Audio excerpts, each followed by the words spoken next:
माशाल्लाह इंसाफ का वो बोलबाला हो रहा है जिसका कोई जवाब नहीं है, क्योंकि पहली गिरफ्तारी की थी नैब ने, पहली दफे कोर्ट ने एक्शन ले लिया माशाल्लाह इसके ऊपर। ये तो कमाल हो गई है, बोल इंसाफ का ऐसा बाला हो रहा है कि मैं आपको इसकी कोई तारीख में मिसाल ढूंढ ही नहीं सकता। नैब की पहली गिरफ्तारी थी, आज तक उसने ना किसी को गिरफ्तार किया पहले, ना किसी को अदालत से कभी पकड़ा गया है।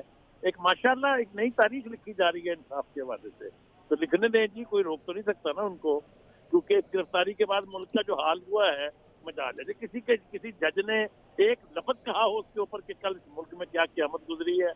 क्या बात है इंसाफ की जी, जिंदाबाद सुप्रीम कोर्ट, जिंदाबाद चीफ जस्टिस, जिंदाबाद जी।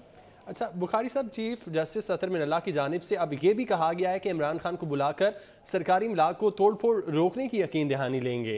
अब उनसे क्या कहलवाया जाएगा कारकुनों को कि वो मुश्तइल ना हो, इस पर क्या कहेंगे? चढ़ाना था उन्होंने चढ़ा दिया है, थोड़े उन्होंने क्या यकीन दहानी करानी है और क्या यकीन दहानी वो लेंगे। पहले जो यकीन दहानियां कराई थी तब क्या हुआ था, अदालत से ये पहली दफा पकड़ा गया है। अदालत के ऊपर जब जुडिशल कमीशन पे हमला हुआ था, किसी जज के पेट में दर्द उठा? जब लाहौर हाई कोर्ट के ऊपर चढ़ाई की गई जजों के साथ मुसलसल, किसी को कुछ हुआ? छोड़े जी, बस इस इंसाफ को रहने दे जहां तक ये है। ठीक है, आप हमारे साथ मौजूद रहिएगा। मियां ताहिर साहब ने भी हमें ज्वाइन किया है। मियां ताहिर साहब, जैसा अदालत की जानिब से अब रिमार्क्स दिए गए हैं कि ये गिरफ्तारी गैर कानूनी है और जिस तरह से गिरफ्तार किया गया उस अमल को रिवर्स करना होगा, तो कैसे देखते हैं आप? 1 घंटे में इमरान खान को पेश किया जाएगा, अब क्या उनको रिहा किया जाएगा जैसे रिमार्क्स आ रहे हैं सामने? देखिए जी, क्या देखना है इसको, ये तो एक बहाना था, कोई बहाना ढूंढना था इमरान खान को लाने के लिए। ये हम तो इसको यही कहेंगे, इसलिए कि अदालत को अगर अपनी तौकीर और अपनी एहतराम का इतना ख्याल है, तो जो पहले, इससे पहले जो कुछ हुआ है, क्या अदालतों से गिरफ्तारियां नहीं हुई?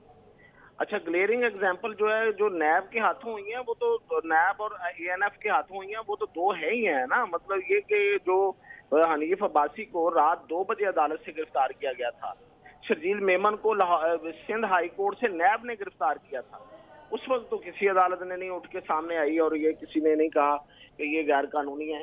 और आज ये इसलिए देखें, जो लाडले वाली बात है, वो ये खुद ही साबित करते हैं, किसी को कहने की जरूरत पड़ती नहीं है।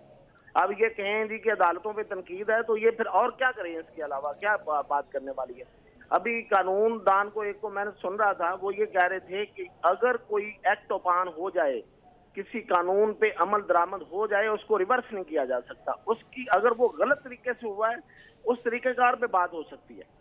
लेकिन अब देखें, नैब की गिरफ्तारी हो चुकी, नैब अदालत में पेशी हो चुकी, उसमें रिमांड जारी है, आप किस तरह उसको रिवर्स कर सकते हैं हर चीज को? मतलब ये कानून अगर आपने खुद ही बनाने हैं और आपने खुद ही उनकी तशरीह करनी है, तशरीह करने के लिए अदालतों को इतना इख्तियार है, वो तो कानून बनाने पे बैठ गए। इससे पहले जिस तरह से कॉन्स्टिट्यूशन को रीराइट कर दिया, अब ये कानून भी रीराइट कर रहे हैं।